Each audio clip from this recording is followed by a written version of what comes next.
WWE's Money in the Bank pay-per-view rolls into Toronto as part of a massive wrestling weekend in the city. And joining me now is WWE Intercontinental Champion and Montreal native Sami Zayn, who will be defending his title against Bron Breakker. Sami, thanks for doing this. I know you're going to be a busy man in Toronto this week. You'll also be hosting a comedy show, which we'll get to in a moment. But got to start with Money in the Bank. And as I mentioned, you'll be defending your title against Bron Breakker. What can fans expect on Saturday night? Bron Breakker certainly has been making a name for himself for somebody who's only been here a very short time. I think he brings a crazy amount of athleticism and intensity that I can't really compare to any superstar I've seen that's come up in a while. But, I've made a little bit of a name for myself in my own right as a rather tenacious kind of performer in the ring. So I think it's a very interesting foil, a very interesting matchup. With his kind of speed and strength and my sort of, tenacity and ability to hang in there. So I think it tells a compelling story. And I think it's going to be a great match, especially in front of the Toronto audience, who's always been very, very kind to me as a fellow Canadian. Yeah, the fans in the city are always passionate when their Canadians come home to wrestle in front of them. Now, it's been great to see the growth of Money in the Bank, the pay-per-view, where it's now become one of the big five that you guys do every year. And your first Money in the Bank pay-per-view, 2016, when you competed in a ladder match for a match contract. What do you remember about that night? It's a rather chaotic thing to be a part of, for sure. Like 6-7 guys in a match and, 6-7 ladders just kind of always around and not, you have to be hyper aware of your surroundings and your opponents. And it's crazy. But I think that part of that is very exciting for the audience as they sense that craziness. And, the wrestling, when it's at its best, pro wrestling, anything really, is when you can't really quite figure out what's coming next. You're kind of on the edge of your seat and you're taking on a little bit of a ride. And I think that match does that, which is why Money in the Bank has become one of the most anticipated pay-per-views or premium live events that we do. Kind of like the Royal Rumble. It's just a fun, spectacular kind of thing to watch. So it's great that it's coming to Toronto because, as you said, Toronto's a wrestling city and always gives 100%. And then, that's transmitted through our airwaves to the entire planet. So it's like Toronto representing in a sense, So I'm curious about, the Canadian fans. I mean, growing up in this country, I know how passionate they are. You know how passionate they are. You've wrestled literally everywhere around the world. How would you say Canadian wrestling fans compare to, say, American fans or Japanese fans? Man, that's a good question. I try to consciously not to rank audiences, because it's just like they're not better, they're not worse, they're just different. Yeah. But and look, I am going to be biased because I'm Canadian, and I get a lot of love from our Canadian fans, But I think even the other performers and the other WWE superstars that when we come to Canada and they're not Canadian, they know the audience brings it. And they know it's a very passionate fan base, and it's also a very smart fan base. Like they're not necessarily going to just buy whatever you give them. I think there's a certain amount of quality that I don't even want to say demand or expect, but they know quality when they see it. And if they see it, they're very responsive and they're grateful and they give you everything. If you give everything, they give everything. Yeah, they're very educated. I know, very, very smart. And the same could even be said for, obviously our hockey fans, going to be a little bit more, they're typically a little smarter to things, to the game, I would say, than in some of the American markets.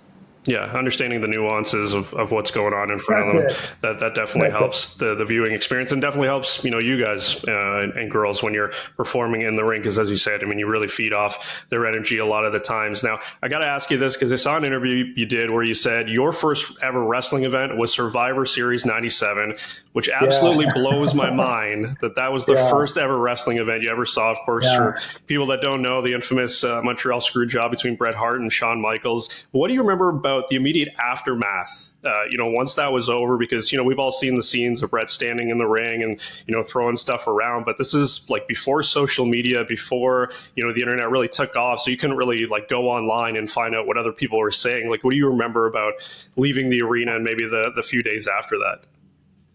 So it's funny you say that there was no internet or that kind of thing, or internet was really in its infancy. I read in the newspaper, I think that morning, that Bret Hart's contract was coming to an end and that there were rumors of him going to WCW.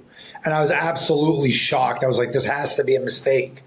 But it was in like it was in the Montreal Gazette, like proper media here, not like some message board or some wrestling rumor website. This was in the paper. And I remember just feeling, because I was the biggest Bret Hart fan, and it's very hard to articulate what the buzz in the city that week was. It was like a real championship, like the Stanley Cup was coming, like the Stanley Cup finals. It was that same kind of vibe. And I remember just going into that so nervous. And then after the match, after the infamous screw job that you're describing there, I was in the worst seats in the house. I was in the furthest seats you could possibly get, because I got like a $3 off coupon in the paper, and tickets were like $13. So I was able to afford to get into the building, and I was sitting in the absolute corner, and we didn't have big screens and all that stuff back then. I was literally watching through my friends' binoculars. We had one pair that we would pass back and forth to each other. And I'm like, what's he doing? And he's doing the WCW with his finger. Wow. And I can't even figure it out. The people next to me are saying, he's doing WCW. And then I just remember, I just left the building crushed. It's so hard to even, and this is just an aside. It's not really a meaningful part of the story, but the first thing I ever purchased with my own money was like a toque for $10. Like a week before the event, and I lost my toque at that event as well. So I remember in the car ride back, I'm like, I lost my toque. Bret Hart lost the title. Like, this is the worst night of my life. Yeah, you're not alone in that. I mean, I'm a massive Bret fan as well. I got the Funko Pop of Bret behind me, and I felt the same way. And kind of like you. I mean, you didn't have the internet at that time, so you had to kind of read about it everywhere. You had to hear from your friends maybe that knew some things about what was going on. But really a wild time. But like I mentioned before, you're not here just to wrestle in Toronto. You'll be hosting the Sami Zayn and Friends Do Toronto Comedy Show on Thursday night at the Danforth Music Hall. How did all of this come together? So recently, a few months ago, an opportunity kind of fell in my lap to do a comedy show as part of the Netflix is a Joke Festival. It was like a stand-up festival. Now with the Just for Laughs Festival in Montreal being on a hiatus, let's call it. It was pretty much the biggest comedy festival in the world. So it just seemed like an incredible opportunity, and I agreed to it. And then after I agreed to it, I thought, well, what am I going to do here? Like, I'm not actually a comedian. I don't have a bunch of material planned. So I cobbled together a show, and the fun part about it is you learn a lot about yourself when you do it, because it was whatever I wanted to do. So if I want to do stand-up for an hour, which I'm not really qualified to do, but I could have. If I want to do like a storytelling type of thing, I could have. I could have done whatever I wanted. So then it makes you tap into like what do I like? What would I want to see? What do I want to put out into the world? And I kind of landed a bit more on this format, which is a bit more of a variety show. Because to me, that's also part of the fun. So it's kind of modeled in some respects through like a wrestling lens, because, I love wrestling. So, it kind of has a flow to it, to ride, just like a good episode of Monday Night Raw. Like, it starts a certain way and then things happen and you have different guests and, surprise appearances and that type of stuff. So that's kind of how I modeled it and structured it. And truth be told, I mean, it's tomorrow. Right now it's Wednesday and the show is Thursday and July 4th at the Danforth Music Hall, as you mentioned. And it's not totally like put together all the way, which is part of what's exhilarating. But I think that in a weird way adds to the show, like this kind of walking on a razor's edge between like brilliance and failure. And I think that's when I do my best. So I'm really excited towards it. But I can tell you that based on what I know that I've put together thus far.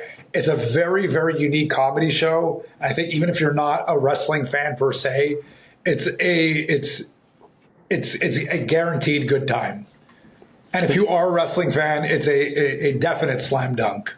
Yeah, and I was going to say, I mean, you're mentioning that maybe it's not fully crafted yet, but that's sort of similar to the industry that you're in, where maybe things are going one way and you show up, and maybe 5 minutes before things are going to change, so you kind of have to work on the fly a little bit. If I'm being honest, if things are set too far ahead, that's when I get uncomfortable. Like if I have an easy night and all I have to do is like one promo, I'm like, well, I'm thrown off. If I'm ready by like 4 or 5 p.m. and I'm not going on till 8 or 9, it feels wrong. Yeah. I kind of thrive in a weird way on that chaos, on that last minute, like, oh, do we got it? I don't know. We'll find out. Like I think I kind of need a little bit of that. Don't get me wrong. Like this show is a bit different because I'm performing. There's like stand up. There's kind of like sketches. There's a lot of things I have to remember. I'm writing it. I'm producing it. I'm directing it. And of course, I have a little bit of help, but I'm taking a lot on here myself, which is part of why it's so exhilarating, but also part of why it's so rewarding. But yeah, it's another thing. And this is a mentality that I have when I'm doing my wrestling stuff. It's a philosophy that I have, I suppose, in just how I present my art. And that is that it should be something that is tailored, let's say, in some respects, to that niche audience, like hardcore fans or people that understand the intricacies of what we do will be able to spot that and appreciate it on that level. But it should also be so broad that if someone has never seen wrestling in their life, they'll still get it. And I'm applying that philosophy even to this show. If you're a fan of comedy and you find yourself at this show and you've never watched wrestling in your life, you'll still get it. Like nothing is here to exclude people that like you. You don't have to be a wrestling fan to find this show funny. You know what I mean? Yeah. It's just a philosophy that I have in what I do. I want it to be simultaneously broad, but simultaneously appeal to a niche audience as well. So I think the show is constructed very much with that mindset.